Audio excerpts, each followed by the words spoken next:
2029 ভিতৰত বিজেপি মুক্ত হ'ব ভাৰত। 2024 বিজেপি পৰাস্ত নহলে 2029 বিজেপিৰ পৰা দেশবাসীক মুক্তি দিব আম আদমি পাৰ্টিয়ে। বিজেপিৰ বিৰুদ্ধে এবাৰ হুংকাৰ অৰবিন্দ কেজৰিৱালৰ। অৰবিন্দ কেজৰিৱালৰ মতে এজন অৰবিন্দ কেজৰিৱালক গ্ৰেপ্তাৰ কৰিলে 1 লাখ কেজৰিৱালৰ জন্ম হ'ব দেশত। বিজেপিক কেৱল আম আদমি পাৰ্টিয়েহে পৰাস্ত কৰিব পাৰিব। দিল্লীৰ সদনৰ পৰা এবাৰ গৰজি উঠিল দিল্লীৰ মুখ্যমন্ত্ৰী আম আদমি পাৰ্টিৰ নেতা অৰবিন্দ কেজৰিৱাল। অৰবিন্দ কেজৰিৱালৰ মতে 2029 ভিতৰত বিজেপি মুক্ত হ'ব ভাৰতবৰ্ষ। মই মোৰ মৃত্যু পৰ্যন্ত ৰাইজৰ বাবে যুঁজি যাম বুলি মন্তব্য কৰিলে অৰবিন্দ কেজৰিৱালে। যদি সাহস আছে মোৰ ওপৰত প্ৰতিশোধ লওক, সাধাৰণ জনতাক হাৰাশাস্তি নকৰিব। অৰবিন্দ কেজৰিৱালৰ গুৰুতৰ অভিযোগ, আম আদমি পাৰ্টিৰ চৰকাৰক বিপদত পেলাবলৈ মোদী চৰকাৰে দিল্লীৰ হাস্পাতালত ঔষধৰ যোগান পৰ্যন্ত বন্ধ কৰি দিছিল। অৰবিন্দ কেজৰিৱালৰ ওপৰত প্ৰতিশোধ লোৱাৰ বাবেই সাধাৰণ জনতাক হাৰাশাস্তি কৰি থাকে বিজেপি চৰকাৰে। অৰবিন্দ কেজৰিৱাল আৰু আম আদমি পাৰ্টিৰ ভয়ত থৰ থৰকৈ কঁপি থাকে নৰেন্দ্ৰ মোদী। বিজেপিক খুৰ ঠাৰ সমালোচনা কৰি অৰবিন্দ কেজৰিৱালে দিল্লীৰ সদনৰ পৰাই ক'লে, যদি 2024 বিজেপি দেশৰ পৰা উৎখাত নহয় তেতিয়াহ'লে 2029 বিজেপিক দেশৰ পৰা নোহোৱা কৰি দিব আম আদমি পাৰ্টিয়ে। কেজৰিৱালৰ মতে বিজেপিৰ বাবে আটাইতকৈ ডাঙৰ প্ৰত্যাহ্বান আম আদমি পাৰ্টি। বিজেপিক কেৱল আম আদমি পাৰ্টিয়েহে পৰাস্ত কৰিব পাৰিব বুলি মন্তব্য অৰবিন্দ কেজৰিৱালৰ। মোদী আৰু বিজেপিৰ বিৰুদ্ধে বিস্ফোৰক অভিযোগ তুলি অৰবিন্দ কেজৰিৱালে বিজেপিক দেশৰ পৰা নিষেধ কৰাৰ হুংকাৰ প্ৰদান কৰে। आज जिस तरह से इन्होंने आम आदमी पार्टी पे हमला बोला हुआ है, इतने हमारे नेता गिरफ्तार कर लिए, हमारा सारा काम रोकने की कोशिश कर रहे हैं, धमकियां दे रहे हैं, ये कर रहे हैं, वो कर रहे हैं, सब तरफ से चारों तरफ से हमले ही हमले हमारे ऊपर किए जा रहे हैं। देश का एक एक बच्चा देख रहा है कि हो क्या रहा है। सारे लोग देख रहे हैं, इनको लगता है लोग बेवकूफ हैं, लोग बेवकूफ नहीं हैं। अब पार्कों के अंदर चर्चा होने लगी है कि यह चल क्या रहा है, तो लोग एक प्रश्न पूछने लगे हैं, क्या मोदी जी केजरीवाल को खत्म करना चाहते हैं? क्या मोदी जी केजरीवाल को क्रश करना चाहते हैं? क्या मोदी जी केजरीवाल को कुचलना चाहते हैं?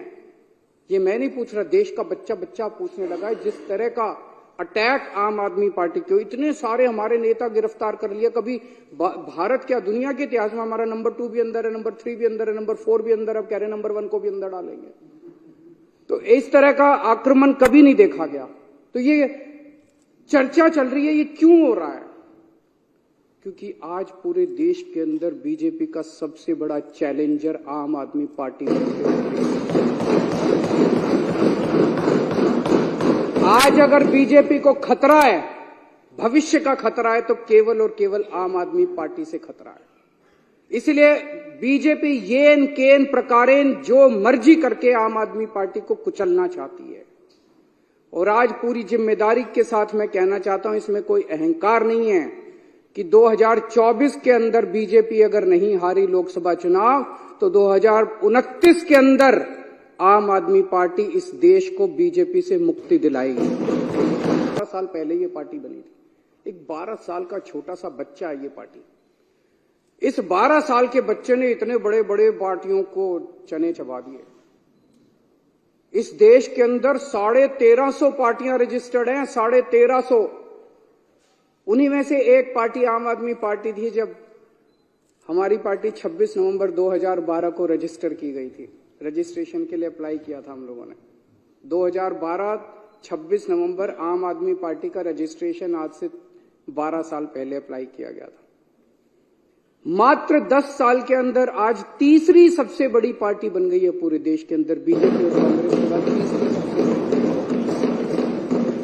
एक एमएलए बनने के लिए लोगों की चप्पल घिस जाती है, पूरी जिंदगी बीत जाती है। एक एमएलए बनने के लिए, काउंसलर बनने के लिए ये कोई इत्तेफाक नहीं है कि ये पार्टी इतने कम समय के अंदर, आज 2 राज्यों के अंदर हमारी फुल फ्लेजेड सरकार है, बहुमत, भारी बहुमत के साथ, ऐतिहासिक बहुमत के साथ सरकार है।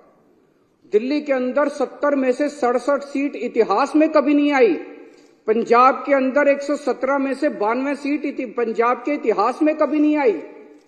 गुजरात के अंदर पहली बार चुनाव लड़े, पहली बार के अंदर हमारे 14% वोट और 5 एमएलए आ गए। गोवा के अंदर पहली बार चुनाव लड़े और गोवा के अंदर हमारे आज 2 एमएलए हैं। ये कोई छोटी बात नहीं है, इतनी छोटी सी पार्टी और इतना बड़ा। और चंडीगढ़ के अंदर तो आपने देखा हमारा मेयर इन्होंने किस तरह से छीन लिया इन लोग। तो ये कोई छोटी बात नहीं है। और मात्र 12 साल के बाद आज नेशनल पार्टी बन गई। तो आज इनको खतरा और डर भविष्य का केवल और केवल आम आदमी पार्टी से है।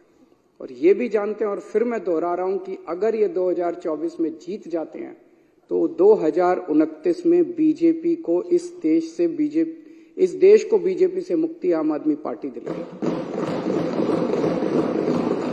कुछ लोग ये भी कहते हैं जब चर्चा करते हैं लोगों के साथ, लोगों में, कुछ लोग ये भी कहते हैं जब चर्चा करते हैं लोगों के साथ, लोगों में, मैं तो ये बता रहा हूं, ये मेरी भावनाएं नहीं है, लोगों की, जनता के अंदर जो चर्चा चल रही है। कुछ लोगों का ये भी कि आम आदमी पार्टी के पीछे इसलिए पड़ रही है, दिल्ली की हार को पचा नहीं पा रहे। याद करो 2014 में मई के महीने में क्या जबरदस्त बहुमत लेके मोदी जी आए थे, क्या जबरदस्त। उसके बाद हरियाणा जीत गए, महाराष्ट्र जीत गए। एक अश्वमेध यज्ञ का घोड़ा चला था, ऐसे लग रहा था जैसे इस घोड़े को कोई नहीं रोक पाएगा। और फिर जब 2015 में ये घोड़ा दिल्ली पहुंचा तो दिल्ली के 2 करोड़ लोगों ने इसको रोक लिया। और केवल रोका नहीं, 70 में से 67 सीट बीजेपी केवल 3 पे सिमट गई। तो लोगों को क्या कहना है कि तब से इन लोगों ने ठान लिया कि इस पार्टी को तो नहीं छोड़ना, इस पार्टी को तो कुचलना है किसी भी तरह से। और फिर अक्सर देखा गया इस तरह के नई पार्टियां आती हैं, आंदोलन से निकलती हैं, बनती हैं और फिर एक ही चुनाव में खत्म हो जाती हैं।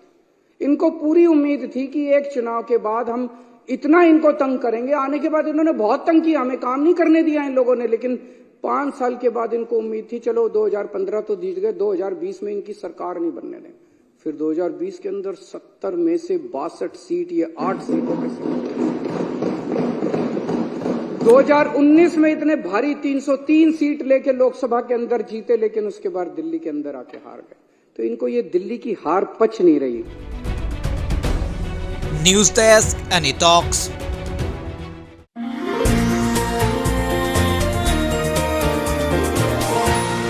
এনি টক্স, হুতৰ বিপৰীতে ৰাইজৰ স্বাৰ্থত।